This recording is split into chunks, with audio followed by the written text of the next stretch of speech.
Ladies and gentlemen, now tuned into the motherfucking greatest.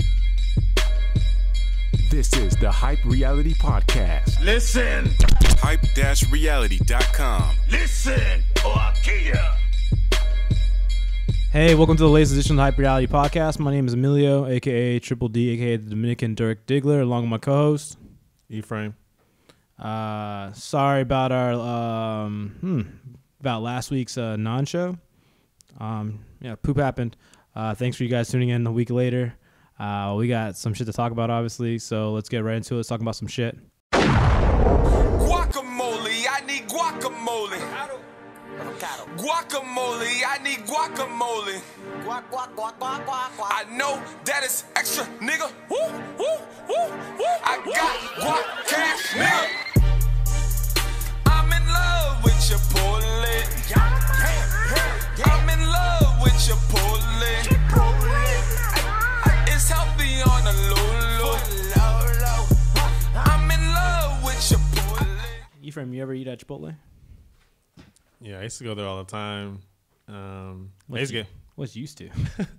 I stopped going there recently, just for whatever reason. But then it's funny that this whole report came out about the shit being so fattening and bad for you, because the perception of it is definitely not that. Was it originally a New York Times article or some shit? Or? I'm not even sure actually, but recently, just through the internet, there's little expose. Spread like hot fire. Yeah, everyone was losing their shit, which is unfortunate. My only complaint prior to this about Chipotle was when anytime I would go there and place my order for a burrito bowl, before I could tell them what type of meat I wanted, they'd always assume it was chicken. And goddamn, they're always right too. But it is what it is. And then, yeah. Before you even walk through that door. But this is very unfortunate news. It sucks because the perception, I think, for most people was that shit was healthy. Or healthier. Yeah, I guess a healthier option for fast food. But reading this fucking report, I'm looking at the graph on this shit right now. It's this shit goes hand in hand with something like Olive Garden or Red Lobster, who are demonized in the fucking restaurant or whatever community for having this salty, fatty, buttery, whatever type food, high calorie count and shit. And I'm not sure about in other places, here in New York, especially in the city, a lot of these places have to post their calorie count, either a range or an absolute or some shit. And so you see the calorie count. If you get it as a bowl, it'll show you 480 to 650 or something. And then if you get the burritos, an extra 400 calories or some shit. But that's based on what you put in, obviously. And alarmingly enough, I thought the most salty shit is not even the worst thing. That carnitas shit, I thought that was the worst thing for you. Every time I ate it, I felt kind of guilty and fat. But I guess I was a healthier fat. The chicken, your best friend, was actually really bad. The chicken was not good. That's really surprising. I would say ridiculously surprising. Dr. Oz and all these people always champion poultry. Get chicken, get fish. That's the way to go. And all them people live in that lie. Good Lord. If you went to Chipotle and you got the chicken, just to let you know, you weren't doing anything right, you fat fuck. That's just the way that shit worked. Even that salsa with the little tomatoes, the pick of the guy shit, that shit is salty as fuck too. It's damn, you can't win at that stuff. That shit just supposed to be fucking tomatoes and juice that. How the fuck do they fat that up? That's a crazy report. I'm waiting for the rebuttal or some lobbying group oh, this is fucking bullshit. This is the Stephen Glass story or some shit. This is Brian Williams all over again or something. This is not true. I'm waiting for that because I think the people at Chipotle first of all, they know it's true, and second of all, they know what they got. What are you gonna do? Not eat Chipotle? I'm not gonna eat that shit. For some people it doesn't matter. I'm not gonna eat that shit as much either. But for some people, they just don't care. Dude, I was eating that shit 3 times a week. I was eating that shit at alarming amount. I would split the meal. I would get the bowl and I'd split the meal. But if you put cheese or you put my pet peeve was always getting double meat, because I was thinking it was a big protein thing and it's not whatever. No, man, you just your saturated fats, your fucking sodium intake, everything just bing, bing, bing, bing, bing, John Candy kind of level. That shit is not. That shit is not good. I guess it's just what people have to realize that even these places that try to put themselves in the light that they're healthier options, like you have to understand that their bottom line is not to keep you healthy; it's to make good food, so you keep buying the shit. Right. That's what keeps them in business. It's not necessarily that that they adopted this healthy model and want to keep you living long a healthy life. The primary goal is to make good, tasty food that you'll buy in bulk and keep coming back to, and that's it. Based on what I'm seeing, the best thing you could possibly buy is a steak crispy taco with just salsa and sour cream. And that's still 60% of your fucking saturated fat. Like, that isn't... Yeah, what are some of the numbers behind some of this shit? Like, the veggie bowl, which means you're not getting anything that tastes good, is still 60% of your daily saturated fats, and it's like 500 calories. Like, the 500 calorie mark, between 5 and 7, like, if you eat on average, like, each meal, as the day goes on, should be between 5 and 7. Mm-hmm. Like, breakfast could be the biggest, et cetera, blah, blah. Like, read some books or some shit. I can't explain this all to you. But... Like they have, like on the article we're looking at, there's like 9 plates, 3 of which are around $5.45, and fucking the carnitas burrito, which just looks like carnitas and salsa. That's it. It's 500 something calories. Then the next chain of things are the burritos. Your friend, 1,000 plus calories, almost 70-80% of your fucking saturated fat, and damn, that barbacoa, whatever that stupid shit is, 109% of your daily sodium intake in that one burrito. It's like a perception game because like you look at the ingredients, you think it's so healthy, but like if you put someone in a room and you put 2 Big Macs in front of them and you put a big ass Chipotle burrito, so okay, which one is healthier for you? Which one you eat? And like they'll obviously pick the burrito right over it, but like in a lot of ways, you might as well be getting burgers and shit. The only thing with the burgers, like. That's where carb and shit, whatever, like that. Yeah, it's like a misleading kind of thing. Cause yeah, like, so a lot of people, that's what's so revealing about this shit, because like people kind of knew to a degree, like the in terms of calories, but the sodium thing, which is like a lot of people really have to watch out for, which is what leads to later in life, depending how old you are, like the serious health problems with the sodium levels and like heart attacks and like shit like that, like and hypertension. That's the shit you got to be really wary of.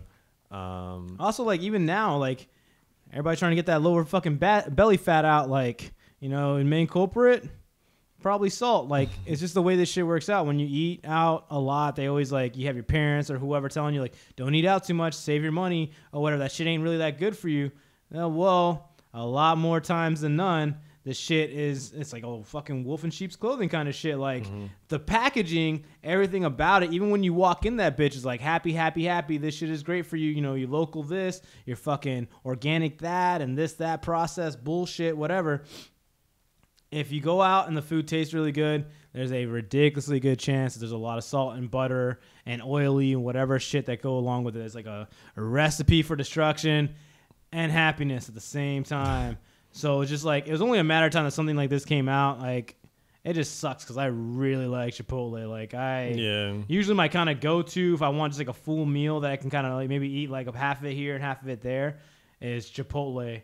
And I will definitely, mark my words, like I will not eat that shit more than twice in a month. Like, I will definitely cut that shit down drastically. This is the good and bad thing about information, because like you said, like when I was going to school in Tampa, I used to fucking eat Taco Bell like nobody's business, like just run through that shit like nonstop. And then when I moved to New York after school, I said they have the calorie intake thing. Oof. And that just like killed it for me. I was like, damn, I used to get like 5 or 6 of those. Like I can't be eating that shit no more. This shit is not good. It's like it's ridiculously high. I haven't eaten Taco Bell since. Like you can probably quote me on that. Like I definitely haven't bought it since I've been in New York. Put it that way. I know one thing. Like I remember I used to love like the triple Whopper and like the fucking triple stack at Wendy's, or even the fucking Baconator or some. I used to eat all that shit. I love that shit. And then like actually seeing the calorie count and the sodium count. Like don't get me wrong, I know shape or form that I think it was healthy, but it would definitely put a better understanding of how bad it was for me when I saw the calorie count, especially coming up here. Like I remember the first time I went to Wendy's and I was like, I'm gonna get that triple stack. Actually, you know what? I worked out this week. Baconator. And I was like, oh, like 1,600 calories. It's like, oh, or not. Maybe I'm gonna get a bowl of chili. Bowl of chili, like 90% of your sodium intake for the day is like shit. And that's the fuck shit too, because I know for sure, like when they were trying to introduce it in New York a couple years ago, people were like, the people that own these businesses, like, nah, man, fuck that, don't fucking put that shit up there. And I know in other places where they're trying to get implemented, people are pushing back on it for those same reasons. They know once people get hip to this shit that they're not gonna eat there as much. Like, but that's kind of like the trend you see with food and people. People like are slowly but surely. The one, they want to live longer and they want to eat better food for them, so they want better options. And so they're slowly but surely putting the pieces together, like what the hell is actually going into what. That's why places like McDonald's are doing so shitty now. And they even have commercials of some motherfucker talking about like, do you have questions about what's in your food? Ask them. I'll answer them, or we'll have someone answer them, and all this stupid shit. It's like, motherfucker, like the science is out. Like, there's nothing. You're not gonna Domino's your way through this one. Yeah. Like, Domino's just made better pizza. Like, it was an easy option. You guys are gonna revamp your whole fuck ass fat menu. Well, they try to like this. That was like the whole thing. He was like, if anyone goes to McDonald's, I haven't been to McDonald's in a while, but like they slowly but surely try to like make little changes like within the bread to make it give it the appearance that, oh, it's not as bad, it's not as healthy. Get the grilled chicken instead of the whatever, the crispy chicken and all this other stupid shit. So they want to give you the appearance and the confidence that it's healthier for you. It's all about the presentation. Yeah, exactly. So like it's all bullshit though. Like how many ways can they, call to you to let you know that you're eating shit for you? Like, you know what I'm saying? Like, it sucks that that guy who was like the black CEO at the time, he had to step down because he was like, yeah, man, he was like the first person like in years to like see a decline like in McDonald's sales. Like, yep, fuck you, blackie, get the fuck out of here. He tried though, man. I remember seeing there was a MSNBC like Titans or something. It was a series that had like a documentary. MSNBC had this documentary series called like Titans or some shit of the industry, and they highlighted certain companies or people. And or was it Inside, some shit like that, and one of them was like Inside McDonald's. Oh yeah. And that guy, man, I give him props because he went on a supposed McDonald's diet and lost like a decent amount of weight and all this shit. And like, oh yeah, what were you eating? Oh well, just Parfaits. You had a. You had I had like the oatmeal in the morning, and I had the egg white McMuffin. Yeah, they're kind of speckled in there, but it's kind of like the sugar's there. Like there's certain things like it's still gonna have to taste good. That's the one thing that McDonald's does well. Like even if the idea of it is healthy, it's still not good for you because there's all this weird shit like this like weird process, whatever way of they just do their food. But like I would eat oatmeal in the morning, and I do like the fucking egg white McMuffin, and then I'd have like a salad shake or some shit throughout the day, and I was like, and drink a lot of water, and stayed active, and I lost weight. Like, yeah, I call bullshit on that one. Like, I'm pretty sure you were taking some kind of fucking hydroxycut or something to like help that out. It's like that's the thing too. If even if you're not like obese or fat or whatever, like doesn't mean your sodium levels aren't fucking through the roof. That's I don't know. Yeah.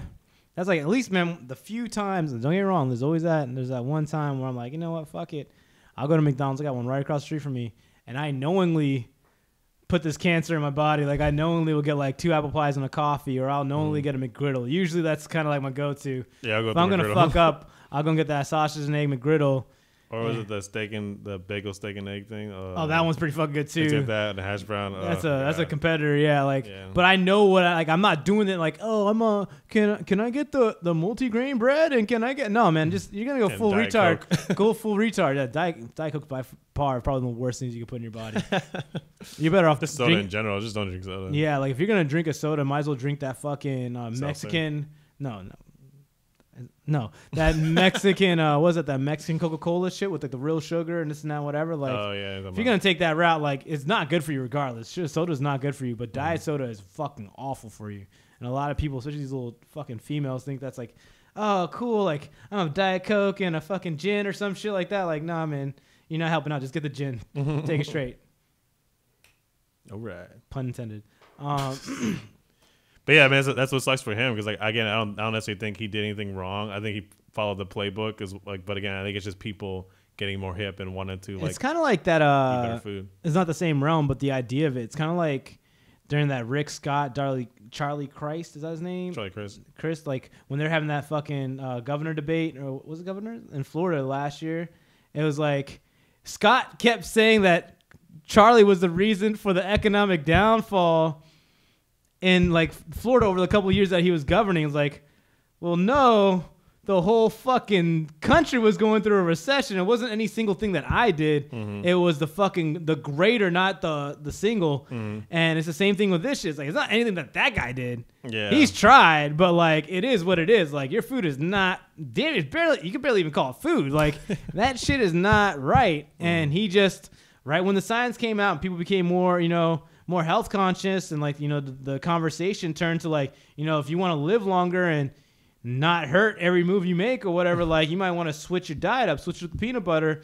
Yeah, and McDonald's, they're just in the worst like PR position because like they are like almost synonymous with like fast food. People think, oh, you're gonna get like unhealthy fast food. You just think McDonald's because the name is just so known throughout the world. Well, surprise, surprise, all that shit is bad. Like all those like Wendy's, Burger King, McDonald's, they all, even fucking Subway, like all them things, they suck. Like they're not good for you. Like they have little things that might make you think different, but like that shit is not good for you. Like the closest thing that's an okay thing and it's still real bad is like Chipotle, and not Chipotle, like Fresh and Co or some shit. Nah. Well, that's a New York thing though. I don't think Fresh and Co is kind of everywhere. But like I would say like Chick-fil-A. Like Chick-fil-A is not the worst thing you can have, but it's still like the salt in it is insane. Like they have really salty foods. Like I'm sure it's just in the ballpark of everything else. Yeah, it's like that's why if I'm gonna get any like a burger or anything, like if I'm gonna Five go, Guys. Yeah, not even Five. Shake Shack. I'm gonna go. It's gonna be an event. I'm gonna get the whole shit. I'm gonna get the fucking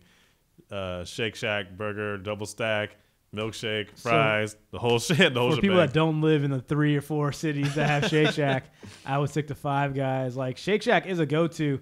And their calorie count is fucking astronomical. Yeah. That fucking shake sauce, or is that what it's called? That sounds kind of funny. The little beat it sauce and like the bread, the potato bread, and like the meat is super fatty. I think that's like a fucking 75-25, like on the fat to, God. Like there's like the fucking ratio of fat. Like usually you look at it as like an 80-20, 85-15. Sure. I think that thing's like a probably 25-30 fat for sure. Like that's a fatty meat. Yeah, Shake Shack just gets a clear pass though. Like granted, I don't eat it every day. But I don't even close to every day. I eat it like very once. Not in a while. even once a month. It's yeah, like whenever someone's in town. Yeah, exactly. Like something like that. And so it's very rare that I eat it. But when I do eat it, I don't give a fuck. I just get it. Or you got the one hippie's like, I've never been to Shake Shack. There's an occasion. There you go. I got my reason now. Let's go and do this. Yeah, this Chipotle thing is definitely an eye opener. It kind of, damn, man, that's such an easy option too. But you know what? I want to live the best I can, and somebody gotta go. Somebody gotta get the fuck up out of there. So sorry, Chipotle. If for whatever reason this ends up being false, I gotta find out whoever wrote this article at New York Times and kick the ever-loving shit out of him because he's scarred me. He put a dagger in me on that one. Maybe it's McDonald's trying to like put like a hit piece out there because like it wasn't that long ago when that guy got fired and they're like, hey, maybe we need to fucking like strike back at these people that are cutting into our profits. Yeah. Start with that Chipotle motherfuckers. That'd be fucking evil genius if McDonald's was the one behind this article and fueling them this information and shit. Like, I wouldn't put it past them, man. They still got bread to burn, man. They got a lot to lose. I mean, don't get me wrong, they're still making a lot of money, but the trend is the shit is going down. That's like a first it's a first for them in like a long time. Like, because like even during the recession, which was very recent, they were still doing really fucking well. Like, 29-cent burger this day and like $1 double cheeseburgers and all this shit. Like they were banking. Yeah, and it's also like, again, this perception of it. Like when I was actually down in Flatbush earlier today, and been like versus like other parts of the city where you're at, like you just see nothing but like Chinese places and McDonald's. Like that's unfortunately that's kind of where their market is, being upheld, and like the lower economic standards where people don't have much money and they have to burn like the $2-3 on a burger instead of like going to Trader Joe's and getting like a bunch of like healthy shit. Whatever options you choose. Yeah, so fuck, man. Yeah, these uppity places that charge like shit. Shake Shack. Shake Shack charges like what, $10 for a burger, $8-9 for a burger, and like something like that, yeah. Fries. If you do the whole fucking heart attack combo, it's like $15, $16. But McDonald's, you can get that heart attack for a lot cheaper. You get that shit for like $3.46. Like, damn. Anyhow, man, all you people listening, just watch. Think before you put it in your mouth. All right.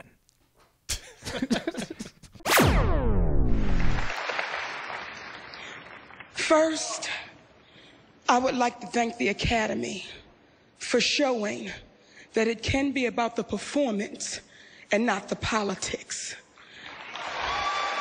I want to thank Miss Hattie McDaniel for enduring all that she had to so that I would not have to. Talking about a fat people problem.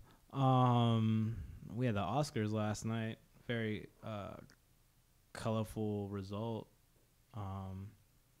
Based on the fact that there was nothing non-Aryan that was nominated. You get me? Surprise, surprise. There was no. Yeah. We came across this article about Monique being blackballed after her win for Best Supporting Actress in the movie Precious. I think this is I think it's kind of fucked. Like, first and foremost, I'll start off with her award speech was, I think it was, I thought it was a thing that had to happen. I think the way she approached it, for my ears, me being nowhere close to the demographic that votes or has any say in who gets picked and who gets that and whatever, but I think that's something people had to hear or whatnot. And the fact that she still won that award without having to do this, like, quote unquote campaigning and all this other shit that usually goes hand in hand with people that are nominated for Oscars. And she won that and she said what she said. Yeah, by campaigning, you mean like they like host luncheons, they invite the people, the members, come check them out and meet, like kind of meet and greets, like probably do little gift bags and stuff like that. Go to like all the festivals, even though your movie ain't even in there and all this shit, like just like spread the word, networking, politicking. Put in ads in these big ass like trade magazines and shit like that, whatever. Yeah, jacking people off, whatever it takes to get your name out there. And the pool that she was nominated with back then, it was like 2010, right? Yeah, it was like 2010 was, you know, the who's who for white America. Yeah, Miss Gyllenhaal. You had that little fucking Anna Kendrick. Oh man, white people love Anna Kendrick. You had other white girls. Oh, what's her name? It wasn't Volver. She was nominated. Penelope Cruz. She was nominated too. Damn. But she got hers. Eventually, yeah. She got hers. You know, they all get one. That's only I don't know the numbers, because usually when they think of, like, when you think of race in the Oscars, like when people are getting snubbed or whatever, like when people say the Oscars are racist, it's usually strictly a black and white thing. It's like there's too much white and there's not enough black. That's usually how the conversation goes. And a lot of the other, you know, races kind of like, yeah, whatever, fuck it. And like Penelope Cruz has won one. Not too many Hispanic winners either, whatnot, but whatever. And we got to get it one leg at a time.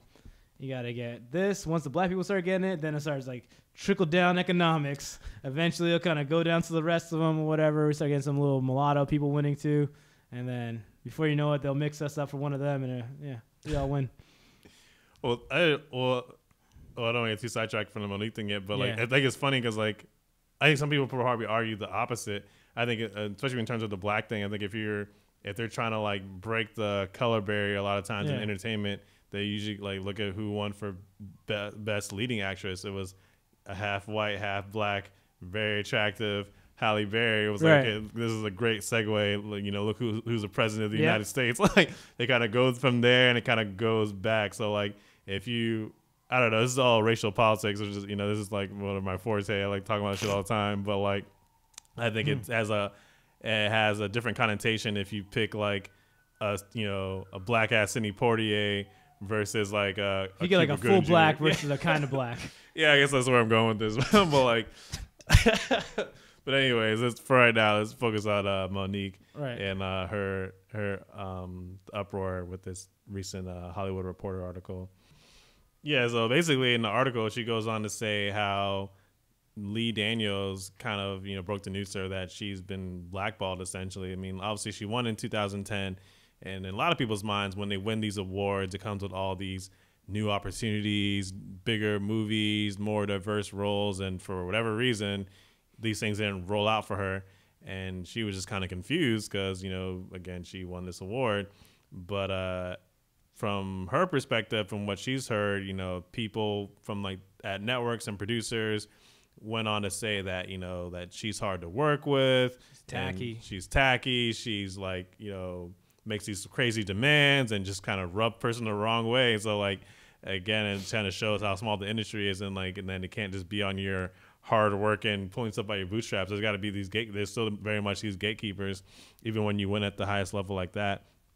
And yeah, so it was kind of her experience with that. And even though Lee Daniels, you know, still, you know, more or less has her back and has been trying to put her in some of his newer projects like Empire that's airing on Fox now, and The Butler, which he also directed, I think, or produced. And he wanted to cast her as the mother and that, but the powers that be were just like, no. Like, we'll trade a Monique for an Oprah. Yeah, exactly. Like, so it just kind of sucks. But I always notice that too. Like, I think, unfortunately, I think, you know, maybe Lupita Nyong'o is like gonna get in that similar path. It's like, you know, they win this award, they do this great performance for these roles, which are also very, you know, questionable if you want to get real critical about it. But they win these awards, and then after that, Hollywood doesn't really know what to do with them. Like, they don't really have like put in a box. Yeah, it's not like there's like this like treasure chest of like diverse roles for black women in Hollywood that they're just gonna suddenly open up. You know, it's like, oh, you're really great as that slave in that one movie. We'll call you back when we do the sequel, and then that'll kind of be that. So that's also, I think, adds to the uniqueness of her situation, other than her just pissing people off with, you know, her quote unquote attitude and with her speech that she gave when she won the award. But it's just interesting to see like stuff like that go behind the scenes, and then add in the fact that this year is definitely like one of the widest Oscars to happen since 1998 in terms of diversity and who's nominated. I mean, fuck. Yeah, I don't see any really black faces in some of the major competitive categories. Not even black. It's like there's nothing but fucking Aryan on there. Like, that's the whole panel. There's like fucking, what is it, 20 possible? Was it?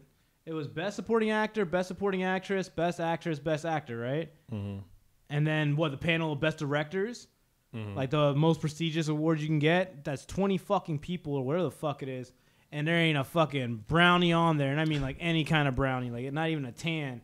This shit is fucking crazy. Yeah, let's read off some of these numbers from this recent HuffPost article.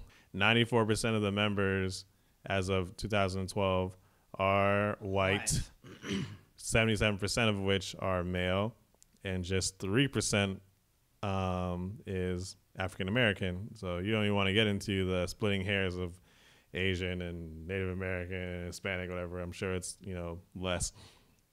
And the interesting thing I found out even in this article was like the whole way you're even allowed to get on the board.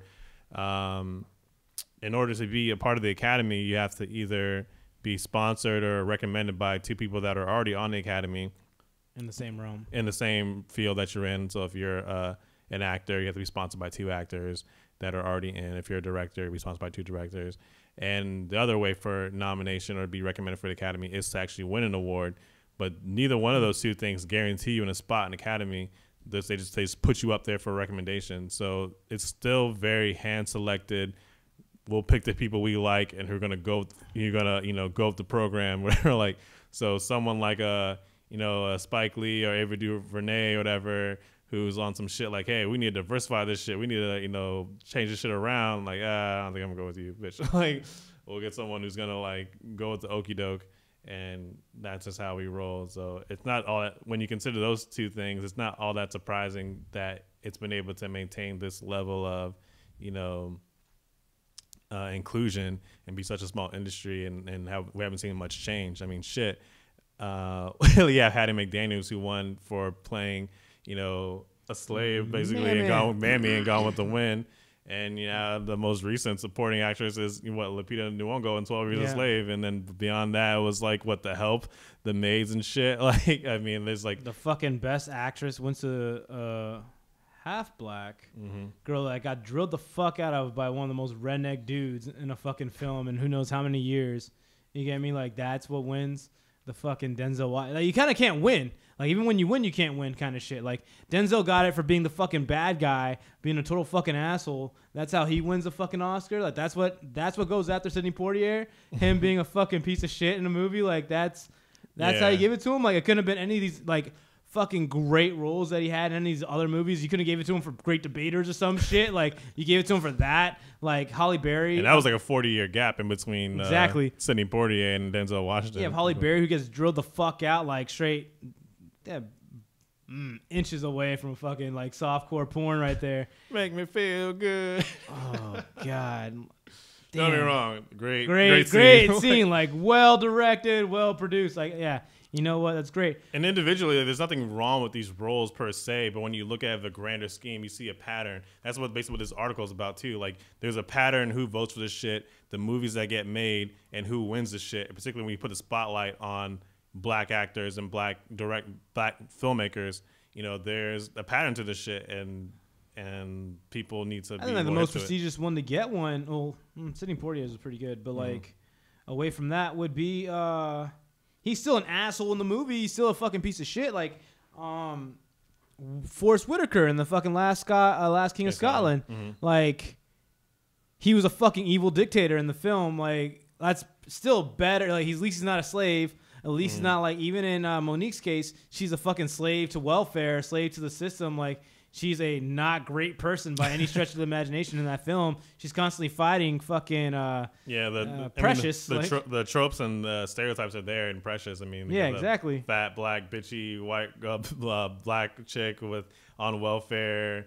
You know, all these like biracial people trying to help you out, like Lenny Kravitz and Mariah Carey's like, we can show you the light, my dark friend. We can help you out. Trust me, man. They like us. They get us. And like to even broader, it's like, a lot of these stories, a lot of these, times when you have like these quote unquote black narratives, the only way they're able to get spotlight by the masses is if they're told through a white lens. When you have Spielberg, doing Color Purple, or even like the people behind like The Help and some of these other movies that have gotten a lot of attention. Oh, look how great this movie is! White male director. Yeah, with their gaze on it, and a lot of times it's not even like even within the story, like The Help is basically told through Emma Stone's perspective and whatever, and then speckled in with like all these black people. Like that. She was like the interpreter or something like that. Like, this is what they mean. It's a very fucking weird thing that's going on. Is like, white people could play anything, and I mean anything. They get Oscars. Black people have to stick in this like box, or even. Yeah, I'll stick to black people. Stay in that box. Like, they have to do this. It's like, it's almost like if white people just kept playing George Washington because they knew that would get them an Oscar every year. That's pretty much what happens with like African Americans. Like, as long as you play some kind of bummy fucking like you have to be some like, scum of the fucking time or whatever. And not only that, it's like the only role, and you're competing against all your other like black actors are competing for the same role, or white actors competing for the same role. But like on top of the biggest problem is like, I think with those people, like, especially if you're not a minority, if you're a white male, like for example, and you're hearing us bitch complain about this shit, you're like, oh, what's the problem? Like, all these movies are great. Like, don't get me wrong, I saw Birdman recently. Great fucking movie. Like, Spanish director, guy held it down, whatever. Great actors, Michael Keaton, this thing. I think everybody in that fucking Naomi Watts, everyone did the fucking thing. Like, they're not. Zach Galifianakis did a great. Yeah, everyone fucking killed it. Like, a lot of these movies, I don't doubt that they're great movies and that they deserve to have their artistic, day and, in terms of being nominated and being appreciated. But the big thing we're talking about is like the limited perspective that actually gets the light and gets considered for these things. And also the message. The only film that gets nominated, and it shouldn't even be the showcase, is fucking Selma. Right. But no one else gets any shine. Only the Best Picture, which is even rarer because usually Best Picture coincides with Best Director, and they didn't give her that. They didn't have Best Picture and Best Actor. They didn't get that. Best anything. It was just Best Film, and it's almost like a gimme award. Like, we put the nomination out there. Now calm down. Yeah, exactly. Sit the fuck down. You always got. We gave it to you last year. Maybe next year we'll give you one too, or whatever. But chill out. Like, and it's like this shit. Like, again, like, I think not in the same realm, but I think it's a similar thing that Azalea Banks was talking about when she's talking about Azalea and the Grammy, saying like, something like this, by the numbers, when you have all these people and you have this limited perspective and it's nothing but white people, it clearly sends a message out there. I mean, shit, last year, it was, the Oscars were shown in 200 countries and 43 million people watched it. And you've seen the people that are nominated, people that are winning, is saying like, hey, white people are great. We make great movies, and you guys, Too Bad, So Sad. Get with the program. Yeah, like, exactly. Like this, if you want to win, Be like us. Be like us, or make this slave movie. Go do this shit. This is the winning formula. It's like whether I don't think that I'm not like a conspiracy theorist and think there's some white man at the top trying to keep all those minorities down, but whether their attention is almost irrelevant at this point. Like the message is clear at this point. It's been going on for 80 plus years, this award ceremony, and I think that they have to make greater strides in order to accommodate the changing worldview and just encapsulate how diverse the arts are, and particularly in film. I mean, like especially right now of all times, like with digital media being what it is, and a lot more people being empowered and telling these great stories. I don't know if it should have been nominated, but just for example, like Dear White People, I saw that on iTunes. I thought it was a great movie, and even just how they went about even making it, or whatever. Like there are other perspectives out there being told by people of color that just don't get the shine that a lot of people feel they should get. The only one I can say is Jane Fox got that shit. That's what did he win for? He went for Ray. Yeah, and that was. Let's break that. So you have like you break down Ray to the core. Ray was a fucking drug dealing, fucking wife, fucking like. I don't even know that far, but like so what do we got? If you want to win, you got to do the slave thing. You got to do the bioepic thing. That's like the only other lane for black people too. Like, yeah, that dude fucking playing Jackie Brown Robinson and James Brown. Like these two are fucking light years apart, but they are both black. Yeah, and they were famous. Yeah, that worked in that one. We'll put you in that one too. Or you do the stereotypical whatever it is if you're a black male, gangster, shoot 'em up, corrupt dealings, or if you're a black female. But even that doesn't get the showcase. Like it was only for some reason they gave a fuck that film with Denzel. Like even like Mafioso and all that shit. Like if you look at it from that angle, like the Italian, like Goodfellas and all that shit. Like Goodfellas didn't get shit. Like you have like Godfather films. Like I'm hoping and praying they won some shit. I can't look at it right now. I'm hoping they won something. But I'm sure they did. I'm like, but like even then is like. They ain't fucking with that shit. Like for some odd reason, that particular film, Training Day, got Denzel an Oscar. Like it blows my fucking mind. Like don't get me wrong, great film. In the Hood, like that was in my film. It wasn't was like a definitely enjoyable film. I don't know. Yeah. When I watched it, when I did watch it all those years ago, I didn't think Oscar. Whatever. Like when I watched Departed, even that still didn't seem like this is gonna fucking walk away with something. Like it was still way more polished and it still had that kind of aura, even though all white cast, like with the exception of Anthony Anderson. The white, whatever. Talking about Boston. Like yeah. The only black person I think in that movie was fucking Anthony Anderson's old fat ass at that time. He had a small scene or small piece in the Cadets or some shit. Man. That's also the politics behind the Oscars too. Like they had the whole idea of like the makeup awards is like like we didn't get you Denzel for something like Glory or some shit like that, but we'll get you with this one. Like we missed the mark on that one. We'll do Scorsese should have gotten a fucking shitload of them. Yeah, he's white. What the fuck are you guys doing? You guys are denying greatness. Like this guy he must have slept with somebody's wife or did something behind the scenes that we don't know about.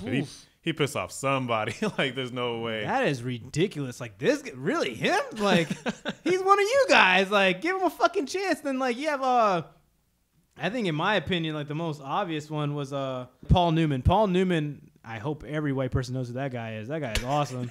If it's not for his movies, it's for his organic fucking salad dressings and shit. Like his brand's pretty cool. But nonetheless, like he had an amazing role in The Verdict. That shit got fucking snubbed. And then like a couple, like fucking 4 years later, they gave it to him for The Color of Money. Like he's a fucking pool shark. Get the fuck out of here.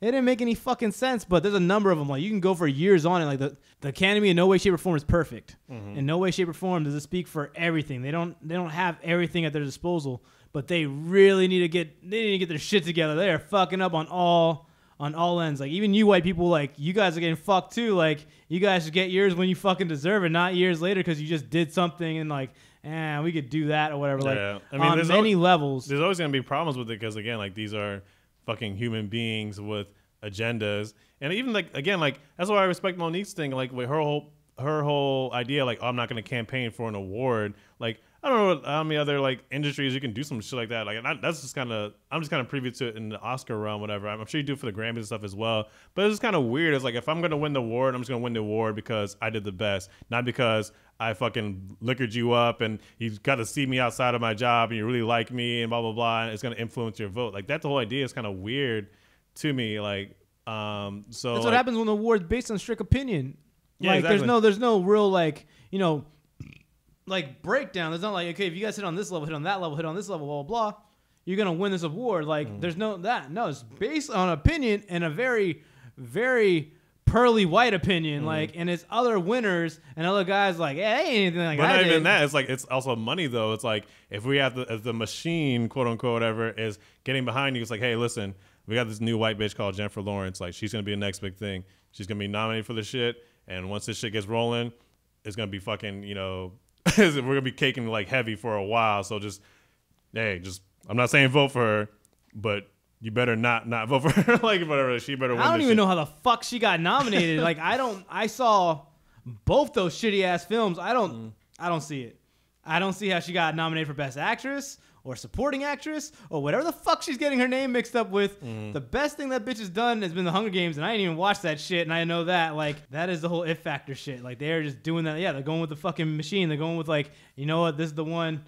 You gotta help this one out. And, like, as soon as she won that Oscar. Yeah, it's like once that ball gets rolling, it's hard to stop it. It's like the only comparison I have to it is like this is for the I guess the boxing heads, whatever. It's like think back to like De La Hoya shit, whatever. De La Hoya before he fucking was about to get in with Bernard Hopkins, it was already kind of sealed in the whatever. Like that was like going to be the thing. So he had this little tune-up fight with what's the guy's name again? Like for Felix Sturm. Felix Sturm, which he was gonna, by all accounts, was supposed to win. But oh my God, De La Hoya is my favorite boxer, FYI. But man, Felix Sturm put the bricks on that guy's face, and he should have won that fight fair and square. But they gave it to De La Hoya by decision, by who the fuck knows how. But again, it's like the ball is set. We gotta get this. We're getting this fucking big fight happening. This is the biggest fight we can make at this time. We can't fucking backtrack this shit. Like we already put it out there. And that guy got jerked. A white guy from Germany. I'm assuming. Well, they do have Germans. Yeah, and I felt so bad for him. It was like it was a weird position because he's my favorite boxer. It's his belt. Yeah, it was like my favorite boxer. Like obviously, I wanted him to win, but not like that, man. I think that shit's so lame. So, fuck it, man. Yeah, I just need I don't know, man. They get the little fucking Jack Me award for putting that black chick as the head of the Academy or whatever the fuck she is now. Like in Oscars, like the Academy, like don't they have like a black chick now? That was a black dude. It was a black chick or black dude? It's a black chick. Okay. She's the head of the Academy now, which I get what they're trying to do. Like you better trying to fucking Michael Steele that shit with the Republican Party. Yeah, man, you better implement some fucking change we can believe in on some Obama shit. Like don't go and do some other like you're literally just gonna be a puppeteer for this shit or whatever. Like you're the only black girl probably in that whole fucking membership. There's a very good chance of that. Was it like 77% like as of 2012 were men? Yeah, so there's a good chance you might be the only black chick in that fucking team or whatever. You better implement some fucking ridiculous change. You have the power to do it. Wield that sword. Wield that Excalibur.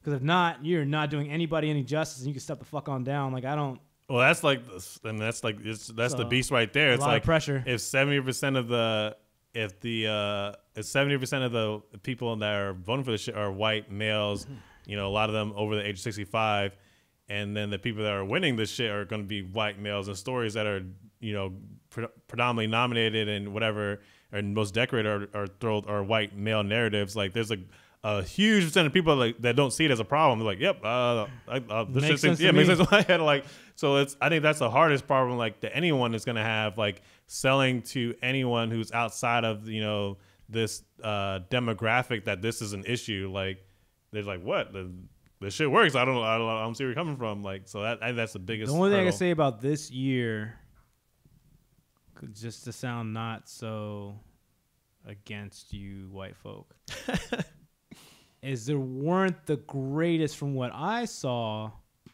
black roles and black oriented, whatever the hell that even means. Like it wasn't the greatest argument this year. Right. I can give it to a certain extent when the only name that keeps getting thrown out is Selma, and then people associated with the film. Don't get me wrong, There's still only a couple films that get nominated every year, so it was a blessing that they got nominated. Right. But nothing to go along with it makes a very loud statement. Maybe everybody else, I don't know, man, like, just next year try a little bit harder. I don't even know what to fucking say because that's my only pet peeve. Like, my only thing I could say is, like, there wasn't the greatest competition in the fucking colored or... Yeah, that speaks to, like, a larger issue about who's greenlighting these movies and who... And how that even Still stuff white. like, even like Selma, like that shit was like a fucking, that in itself was a fucking hurdle to get even just made. Like, Dude, even, Oprah can only do so fucking much. yeah, exactly. Like, and Ava DuVernay, like, you know, took a great bit of time rewriting that story and crafting it, and like that's why I feel like she deserves to get a lot of props and attention for being a director because like she really did, you know, revamp and put it in a way so this movie can actually get made.